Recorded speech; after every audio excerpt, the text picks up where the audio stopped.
Sir ଜୟ ଜଗନ୍ନାଥ। ଜୟ ଜଗନ୍ନାଥ। ଆଉ ଆଜି sir ଆପଣ ଆଜି ଫାର୍ଷ୍ଟ ଟାଇମ୍ ବୋଧେ ଆସିଛନ୍ତି ମା ଖାନା ଯମୁନାକୁ। ଆଉ ଆପଣ ତ ଆଜି ସବୁ ନନଭେଜ୍ ଆଉ ମାଛ ପୋଡ଼ା ଚିକେନ ପୋଡ଼ା ସବୁ ଖାଇଲେ।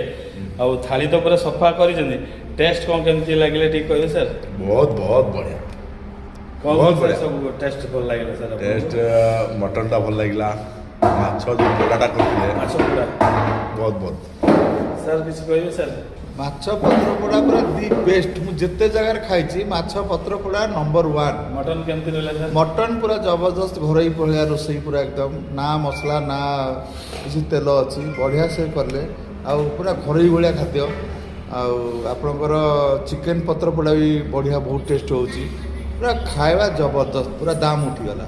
ଆଉ ଭାଇ କ'ଣ କହିବେ? ଖାଇବା କେମିତି କ'ଣ ଲାଗିଲା? ଖାଇବା ଏକଦମ ପୁରା ପରଫେକ୍ଟ। ପରଫେକ୍ଟ ଅଛି, ସବୁ ଟେଷ୍ଟ ଠିକ୍ ଠାକ୍ ଅଛି। ଆଉ କହିବା ଦରକାର ପଡ଼ିବନି। ପୁରା ଆପଣ ଖୁସି ତ? ପୁରା ଆପଣ ମାନେ ଖୁସି ତ? ନା ସେ ହଁ, ଆମେ ମାନେ ସମସ୍ତେ ଖୁସି। ଆଜ୍ଞା, ଥ୍ୟାଙ୍କ ୟୁ।